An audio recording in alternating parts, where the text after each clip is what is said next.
Lagian kan gue udah bilang, gue nggak gila-gila masuk surga, say. Gue mau di neraka juga udah nggak apa-apa. Happy, ketemu teman-teman gue banyak. Siapa tahu nanti gue bisa bikin acara gitu. Michael Jackson. Nah, ketemu Michael Jackson. Ketemu siapa lagi?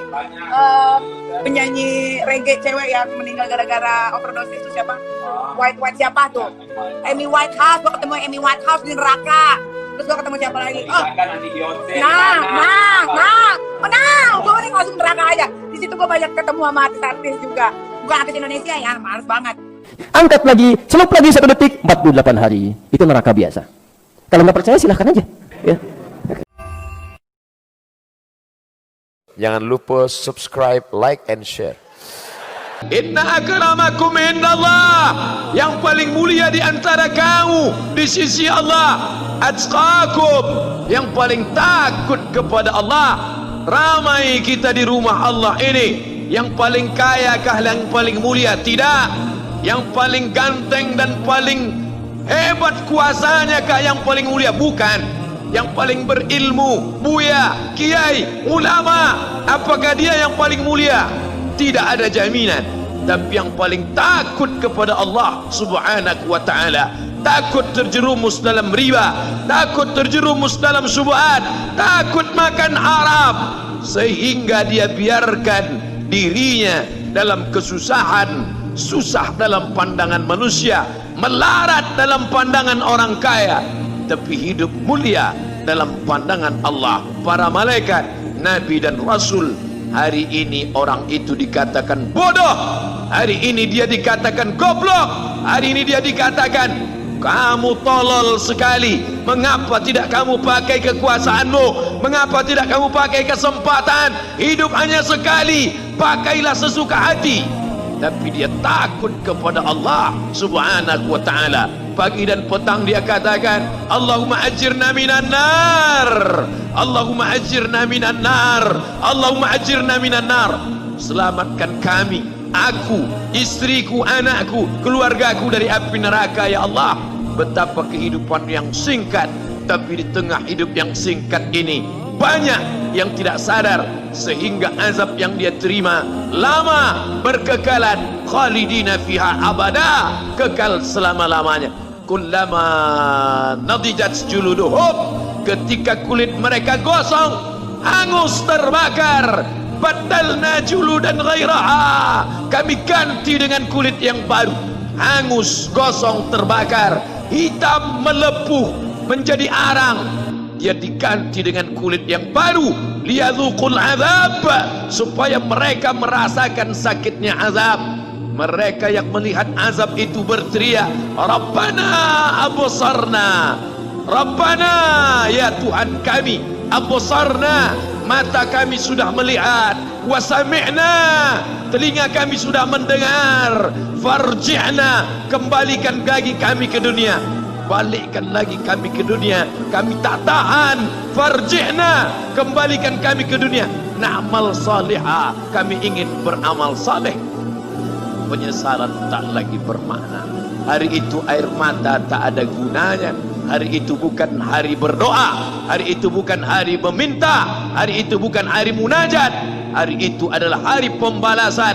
Hadza yaumul hisab, ini hari perhitungan. Segala amal akan dituntut, segala perbuatan akan dibalas. Sebesar apapun perbuatan akan diminta pertanggungjawaban di hadapan Allah subhanahu wa ta'ala. Baik, tapi pada perilakunya. Jadi ada orang-orang yang perilakunya menyimpang dari aturan Allah. Maaf, kalau yang tidak beriman menyimpang, wajar karena nggak ada imannya. Saya mau tanya, ada nggak orang Islam yang menyimpang dari aturan Allah? Ada. Diajak sholat susah, dengar azan marah-marah misalnya, diajak ngaji, ngajak berselisih, bisa terjadi itu ya, ada. Nah, kalau ada orang-orang seperti ini, tiba-tiba banyak amal salahnya, sedikit amal solehnya, di akhirat nanti timbangan amal salahnya lebih banyak, amal solehnya sedikit, dimasukkan ke dalam neraka. Perhatikan, neraka tingkat paling ringan, di situ ada jahanamnya enggak? Tidak, disebutkan nar saja. Apa siksaannya? Perhatikan kalimatnya, saufan nuslihim nara, maka kami akan tarik, nusli itu tarik ubun-ubunnya, dicelupkan ke dalam neraka.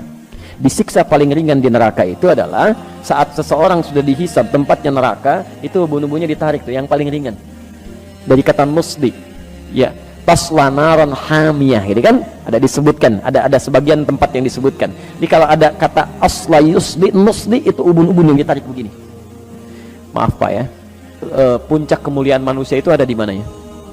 Di kepalanya. Makanya kalau ada orang-orang kan mau diseret dalam urusan dunia untuk merendahkan dia, kepalanya ditarik kan. Saat kita ingin bersujud kepada Allah, kita turunkan kepala kita untuk menunjukkan bahwa ini puncak penghambaan yang paling tinggi. Maka ketika di akhirat nanti, maaf kalau dalam urusan dunia Anda pernah diseret, yang tahu cuma teman dunia saja. Anda diseret di Bekasi misalnya sama orang-orang yang tidak berperi kemanusiaan, diseret kepalanya, yang tahu cuma orang Bekasi. Tapi saat Anda diseret misalnya di akhirat nanti, itu dibuka semua alam langit dan bumi melihat Anda. Ini rupanya manusia ini diseret di bawah tuh, ubun-ubunnya ditarik begini. Ya. Dan nusli yang kedua, asla yusli itu bisa berarti sesuatu yang dicelupkan dan diangkat kembali. Pernah bikin teh celup? Teh celup pernah? Halo?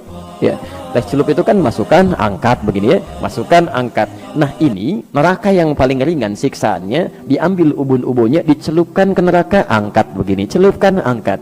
Jadi ada malaikat yang memang tugasnya cuma celup, angkat gitu.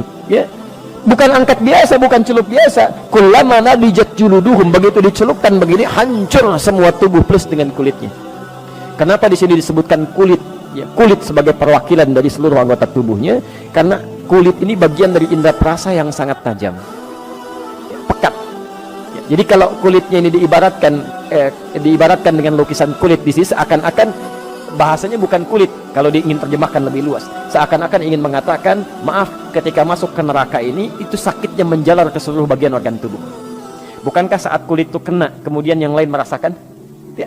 Maka kata Allah, saya akan buat rasa nih, ketika dicelupkan semua organ tubuhnya merasakan. Jelas ya? Tapi nggak sampai situ, begitu hancur semuanya.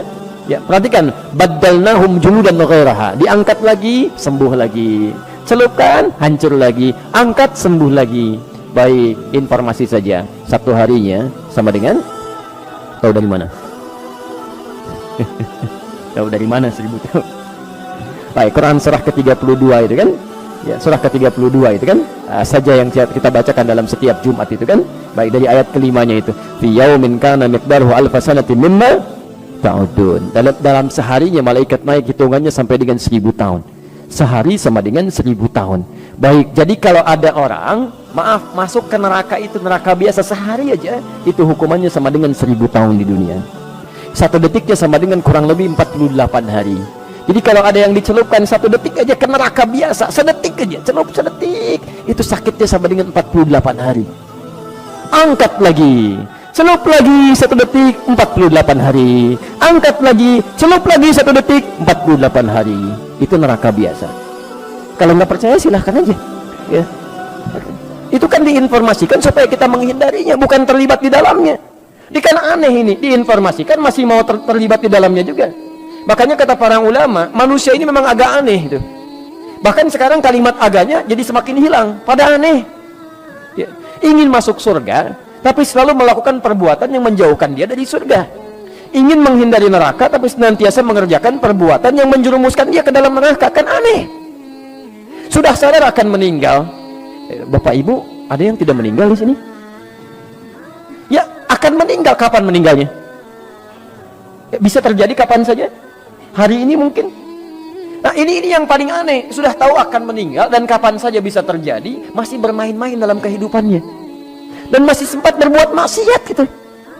Makanya kata para ulama, kalau Anda ingin terjaga dari keburukan, selalu ingin baik, coba rasakan setiap terfikir berbuat yang tidak baik, rasakan seketika akan meninggal. Ini ada minuman, bukan minuman Anda. Begitu Anda mau ambil begini, nantilah saya bilang nanti sekalian. Rasakan begitu Anda ambil, Anda mau teguk itu, malaikat maut datang menjemput Anda. Itu insya Allah akan selalu dijaga Pak. Anda masuk ke kantor sendirian, di ruangan kantor mau tanda tangan proyek itu kan, yang nilainya miliaran, tapi dengan cara yang salah, haram. Padahal sholatnya dikerjakan, ikut taklim juga, godaan tidak biasa. Bayangkan ketika tanda tangan itu, malaikat maut datang menjemput Anda. Itu paling gampang. Paling gampang. Antum kajian, temannya sedang wudhu, penanya di situ mau nulis cepet-cepet, nanti bilangnya lah gitu kan. Antum nggak ada pena, tiba-tiba ngambil pena temannya, tulis dulu gitu kan. Hati-hati, antum belum aman tuh. Ya, dianya memang sedang wudhu, Anda berniat nanti sekalian pas pulang saya bilang, tadi saya pinjam pulpen kamu, gitu kan? Tapi apakah Anda bisa menjamin Anda bisa bertahan dalam kehidupan sampai dia kembali dari wudhunya? Belum tentu. Karena itu hati-hati gitu. Ya, hati-hati, bertakwalah pada Allah Subhanahu wa taala. Hidup kita itu terjamin. Ya, terjamin dalam nuansa kapan saja bisa pulang. Jelas di sini? Baik. Saya kembalikan dulu ke bahasan kita sekarang. Yang di neraka biasa saja hukumannya sudah seperti itu. Bagaimana dengan neraka jahanam? Neraka jahanam itu jangan tunggu sampai ke nerakanya. Di alam kubur aja sudah mulai ditampakkan itu. Nih tempat kamu ini nih. Quran surah ke 40. Ya. Ghafir atau Al-Mu'min nanti dibaca kemudian saja. Dibuka nanti dari ayat ke 45 sampai ayat 47-nya. Ya.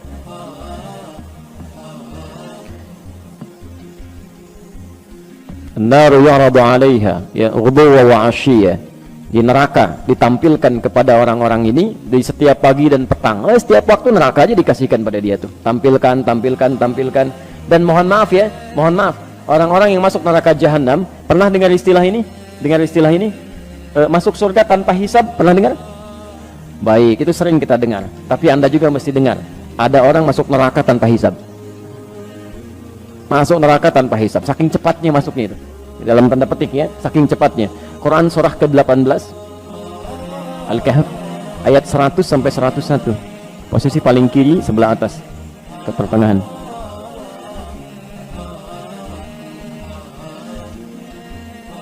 Nah, jadi orang-orang yang masuk neraka ini yang cepat sekali, seakan-akan nyaris tanpa hisab, yang masuk itu bukan neraka biasa. Kalau neraka biasa masih ada amal, Pak. Ini amal cari-cari sampai yang sunnah-sunnahnya itu. Begitu tidak juga ketemu, banyak amal jeleknya, yang salahnya, ya sudah neraka dia. Tapi jahanam tidak. Wa aradna jahannama yawma idzinil kafirina arba. Jadi saat hisab itu, proses di hari kiamat, nanti kita akan saksikan sendiri, wallahu a'lam bissawab.